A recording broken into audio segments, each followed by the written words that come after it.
All, আমি ঝিনুক সাগর থেকে ঝিনুক। আজ আমি বানাতে চলেছি ধনিয়া স্যুপ। এটা আমার ফার্স্ট রেসিপি ভিডিও, তাই প্লিজ সবাই শেষ অবধি দেখবেন। এই ভিডিওটা কমপ্লিটলি ভেজিটেরিয়ান। এই স্যুপটা খেতে খুবই সুন্দর হয়। এটা অনেকটা হট অ্যান্ড সাওয়ার স্যুপের মতো হয় আর খুবই ভালো হয়। তাই জন্য এবারে আমরা ভিডিওটা স্টার্ট করতে পারি। তো এই জন্য সর্বপ্রথম কী ইনগ্রিডিয়েন্ট লাগবে সেটা সবাই অলরেডি গেস করে নিয়েছে, সেটা হচ্ছে ধনেপাতা। এটা খুবই কম ইনগ্রিডিয়েন্টসের স্যুপ। আর আমি এই কথাটা মেনশন করতে ভুলে গেছি যে এটা একটি 5 মিনিটস মাইক্রোওভেন রেসিপি। তো আমি এখানে ধুয়ে কেটে একটু ধনেপাতা নিয়ে নিয়েছি। এবারে আমরা একটা মাইক্রোওভেন সেফ বাটিতে এটাকে দিয়ে এটাকে আমরা বয়েল করব।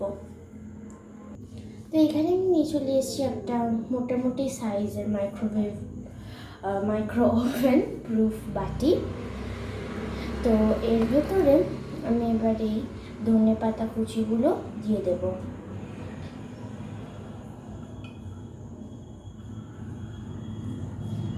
ধনেপাতা কুচিগুলো আমি এর ভিতর দিয়ে দিয়েছি।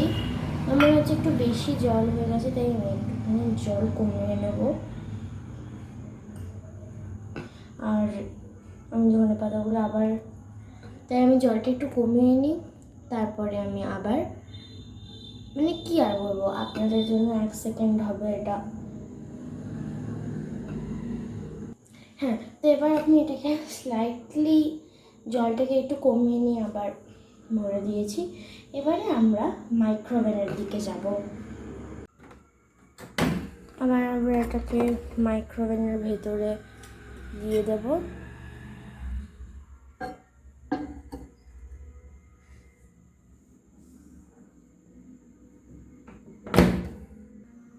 এটা আমি মোটামুটি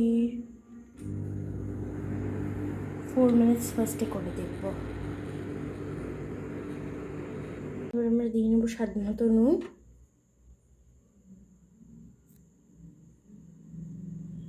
এটাকে আরও 1 মিনিটের জন্য মাইক্রোওয়েভ করব, লাইক ফর 1 or 2 মিনিটস। আমি প্রেফার করব 1.5 মিনিটস।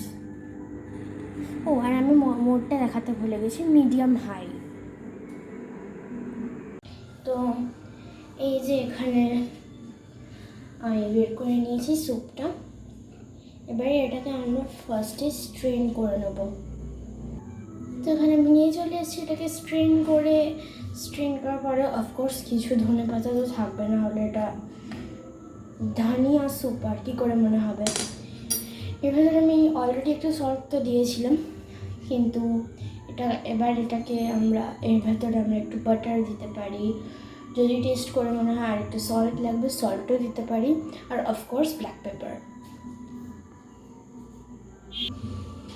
তো ফার্স্টে আমরা এর ভেতরে অ্যাড করে দেব বাটারটা। ভালো পরিমাণ লাগবে বাটার।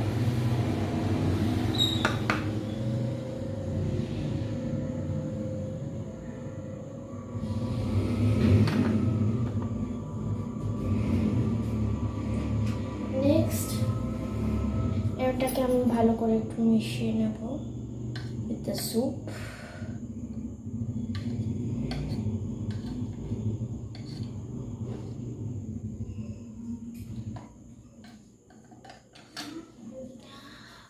যাদের মনে হবে যে এখানে নুনটা একটু কম আছে, তারা ফার্স্টে বাটারটা অ্যাড করে দেখে কারণ কি এই যে বাটারটা তো একটু সল্টি হয়েছে, ওই জন্য। এবার আমরা এখানে অ্যাড করব গোলমরিচ। বারবার শুধু গোলমরিচ বলছি, অ্যাকচুয়ালি গোলমরিচ গুঁড়ো।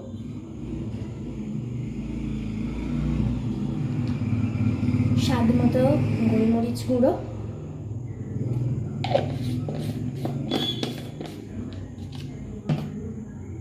আমাদের এই কোরিয়ান্ডার স্যুপ রেডি হয়ে গেছে।